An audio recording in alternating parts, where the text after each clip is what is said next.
बिस्मिल्लाहिर्रहमानिर्रहीम।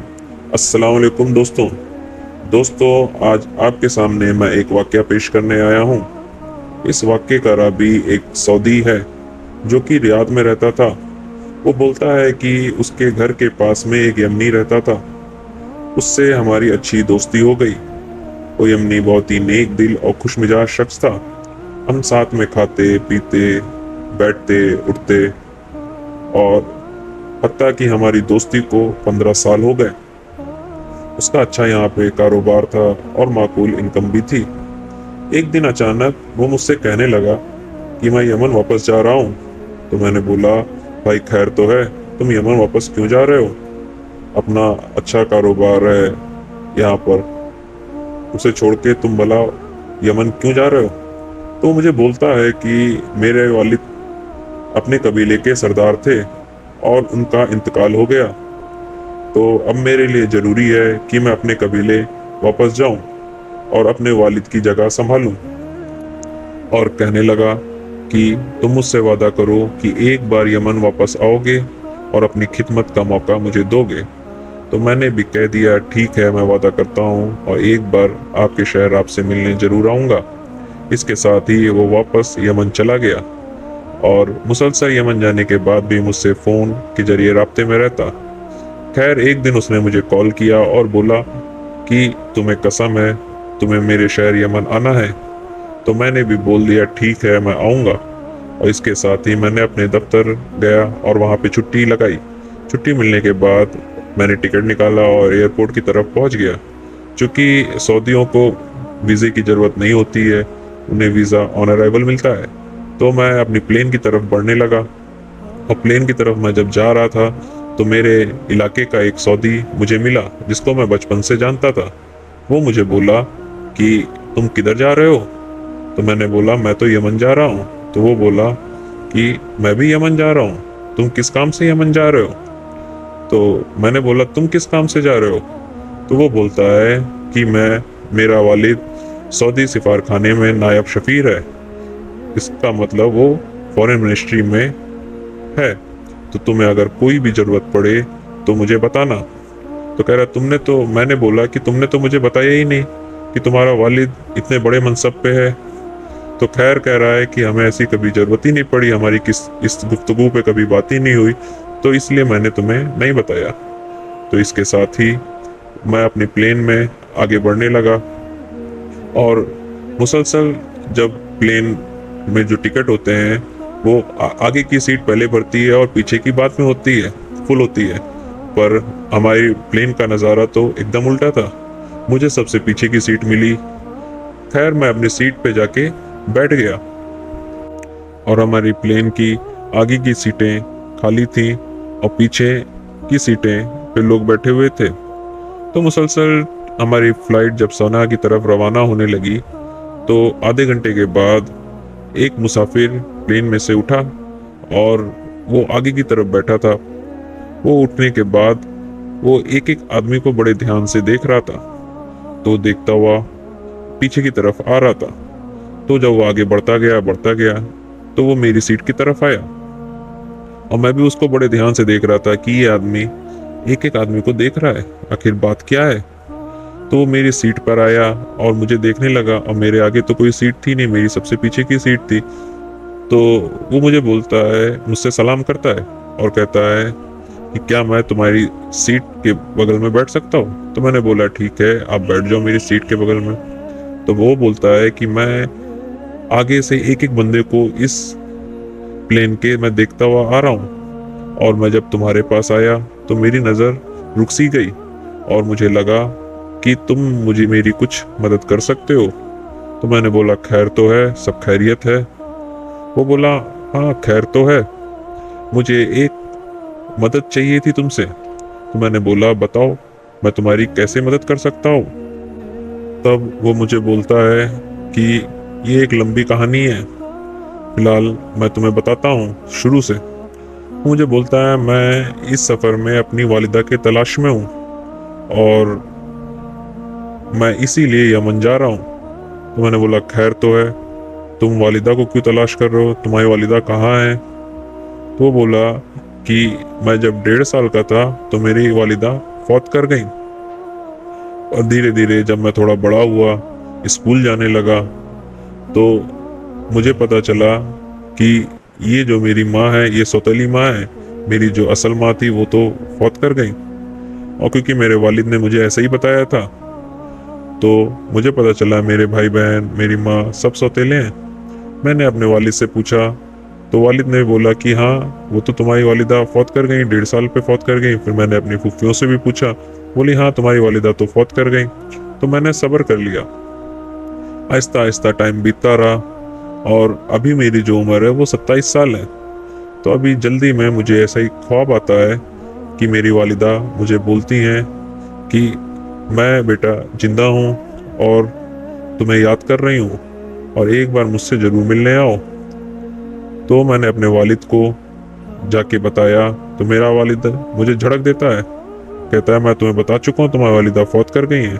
फिर मैंने अपनी फूफियों से भी पूछा, उन्होंने भी बोला कि हाँ हाँ तुम्हारी वालिदा तो फौत कर गई हैं। तो मुझे लगा कि ऐसा कैसे हो सकता है, और मुसलसल मुझे ऐसे ही 2 ख्वाब आए। और फिर मेरा दिमाग इन्हीं ख्वाबों में सोचता रहता था। इसके साथ ही तो मैंने जानकारी हासिल करनी शुरू की, और मैंने इधर उधर से थोड़ा पता करने लगा। तो मुझे मालूम पड़ा कि मेरी वालिदा तो यमन की रहने वाली हैं। और मैं सोचने लगा कि हम लोग तो रिहायशी सऊदी हैं और हम लोग तो असल सऊदी हैं, तो मेरी वालिदा यमन की कैसे हो सकती हैं। खैर, मैं ये सोच रहा था। फिर मैंने सोचा कि हाँ, ये आम सी बात है, सऊदी यमनी शादी कर लेते हैं, और हो सकता है मैं उनसे पैदा हुआ हूँ, हो सकता है तो मेरी वालिदा भी यमन की ही हो। खैर, इसके साथ ही मैंने ख्वाबों की ताबीर करने वालों के पास पहुंचा, और मैंने उनको बताया कि मुझे ऐसे ख्वाब आ रहे हैं, और 2 दफ़ा ऐसे ख्वाब आए हैं। तो वो बोला कि हाँ, तुम्हारी वालिदा जिंदा है और तुम्हें याद कर रही हैं। जिस दिन मैं ख्वाबों की ताबीर करने वालों के पास पहुंचा था, उसी रात मुझे एक ख्वाब फिर से आता है, और उसमें मेरी वालिदा कहती हैं कि बेटा आओ, मुझसे मिलने आओ, और मैं यमन में रहती हूँ। इसके साथ ही वो ख्वाब खत्म हो जाता है। तो मैं सोचता हूँ कि हाँ, यमन में ही रहने वाली हैं। मैंने अपनी फूफियों से भी पता करने की कोशिश की, और उनको बोला कि मुझे मालूम है तुम मुझे से बहुत सी बातें छुपा रही हो। तो उन्होंने बोला कि हाँ, तुम्हारी एक वालिदा थी, और जिनको तुम्हारे वालिद ने तलाक दे दिया था, और वो यमन की रहने वाली थी। और इसके साथ ही हमें अभी कुछ नहीं पता है कि वो जिंदा है कि नहीं है। तो मैंने भी सोचा ठीक है, मैं यमन की तरफ रवाना होता हूँ और अपनी वालिदा को ढूंढता हूँ, क्योंकि मुझे बहुत ही ताज्जुब हो रहा था। मुझे लगातार ऐसे 3 ख्वाब आ चुके थे, और मैं अपनी वालिदा से मिलने के लिए बेकरार था।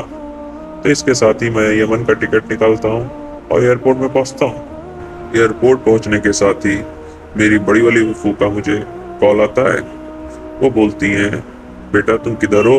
तो मैं उनको बताता हूँ, फूफू मैं तो यमन जा रहा हूँ। तो मुझे कहती हैं, यमन क्यों जा रहे हो।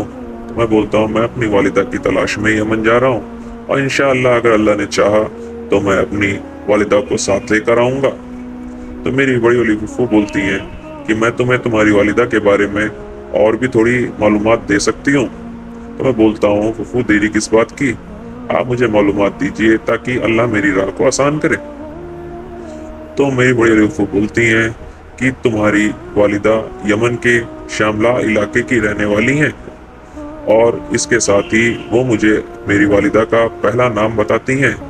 हाँ, पर उन्होंने आगे पीछे और कबीले का नाम नहीं बताया। तो बोलती हैं कि तुम्हारी वालिदा का पहला नाम फरीदा था। तो मैं कहता हूँ और फूफू और कुछ आपको मालूम हो तो वो भी बता दीजिए, अल्लाह आपको जज़ाए खैर दे। तो मेरी बड़ी फूफू कहती है, बेटा मुझे इतना ही मालूम था, और जितना मुझे मालूम था मैंने तुम्हें बता दिया ताकि तुम्हारी राह आसान हो। और इसके साथ ही मैं आके फ्लाइट में बैठ जाता हूँ। जब मैं फ्लाइट में बैठता हूँ तो मैं सोचता हूँ कि कैसे मेरी मदद होगी।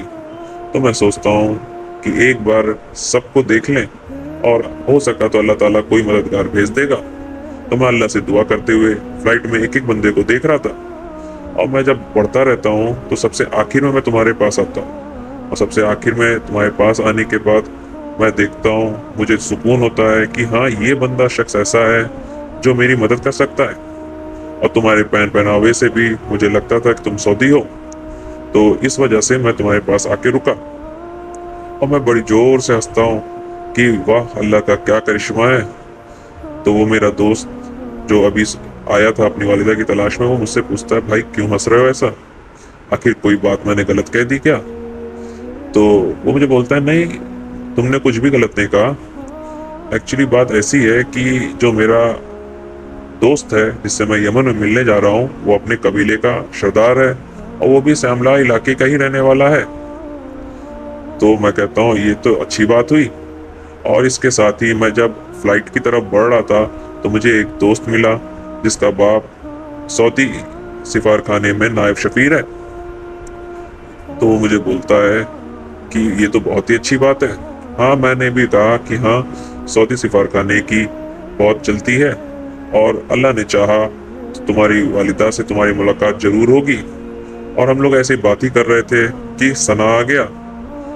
यमन की राजधानी सना एयरपोर्ट पे हम लोग उतर गए और उतरने के साथ ही मैंने देखा मेरा जो दोस्त था यमनी, वो अपने साथियों के साथ खड़ा था और वो मुझे देख ढूंढ रहा था। तो मैं भी उसे हाथ हिलाया और उसने मुझे देखा, आते ही मेरे गले लगता है और बोलता है कि अच्छे से और खैरियत से आप पहुंचे, कोई तकलीफ तो नहीं हुई? मैंने कहा, नहीं, अल्लाह का शुक्र है, मैं बहुत अच्छे से पहुंचा और मेरे साथ मेरा एक साथी भी है। तो कहता, कोई बात नहीं, हम यमन में या सना में तुम्हारे होटल में तुम्हारे लिए एक होटल बुक करके रखा है और तुम्हारे साथी के लिए भी एक होटल बुक करा देंगे, कोई मुश्किल नहीं है।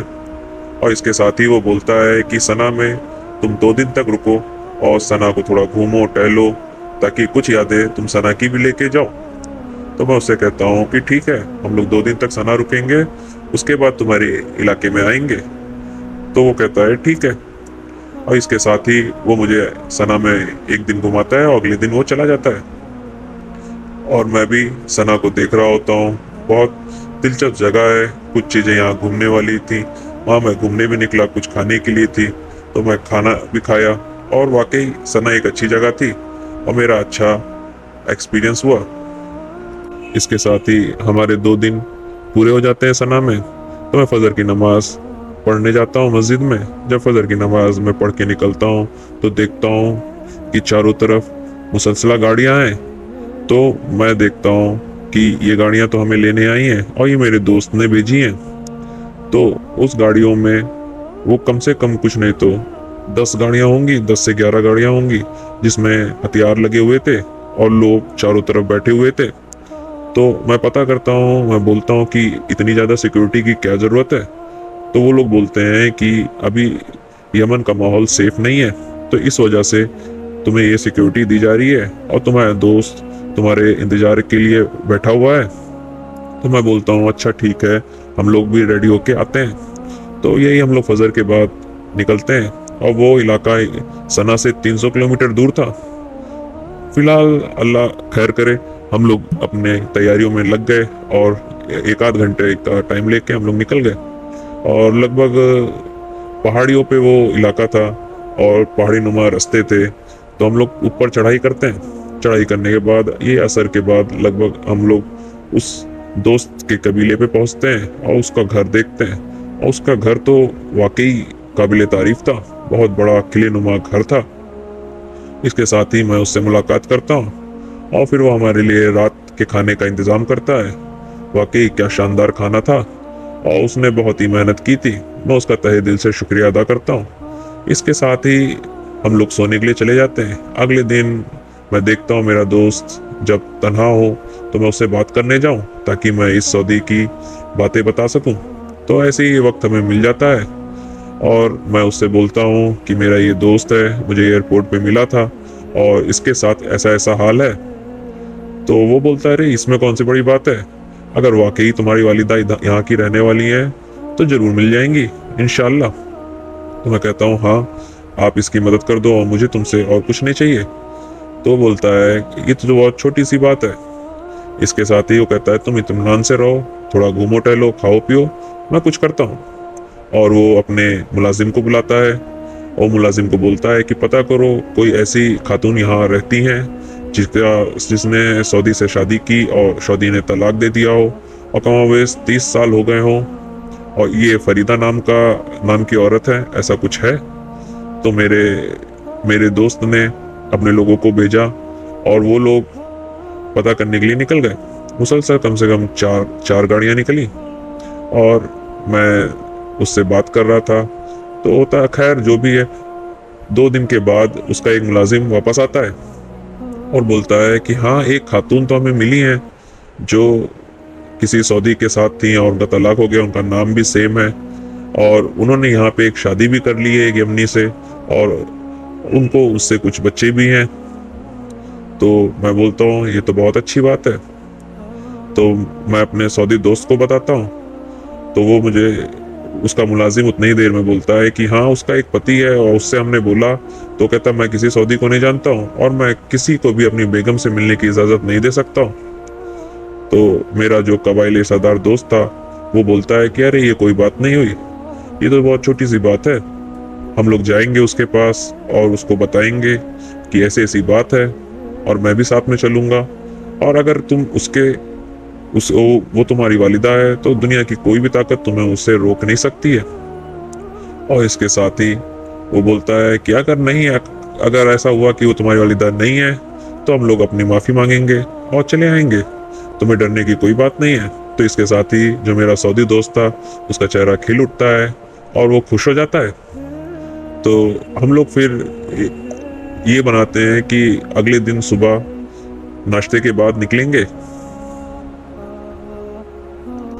खैर अगला दिन भी आ जाता है और उसके साथ ही हम लोग निकलने के लिए तैयार हो जाते हैं और नाश्ता वाश्ता सब करने के बाद हम लोग देखते हैं कि कई गाड़ियां हमारा इंतज़ार कर रही हैं और कई मुसलसल गाड़ियां जिसमें हथियार लगे हैं और लोग बैठे हैं चारों तरफ, और पहले से भी बहुत ज़्यादा गाड़ियां थी इस बार। तो वैसे दोस्तों ये यमन में एक आम सी बात है क्योंकि वहाँ अभी माहौल सेफ नहीं है और कोई आम आदमी बिना मुसलसल गाड़ियों के बिना नहीं जा सकता, तो इस वजह से भी ये कोई बहुत बड़ी बात नहीं है।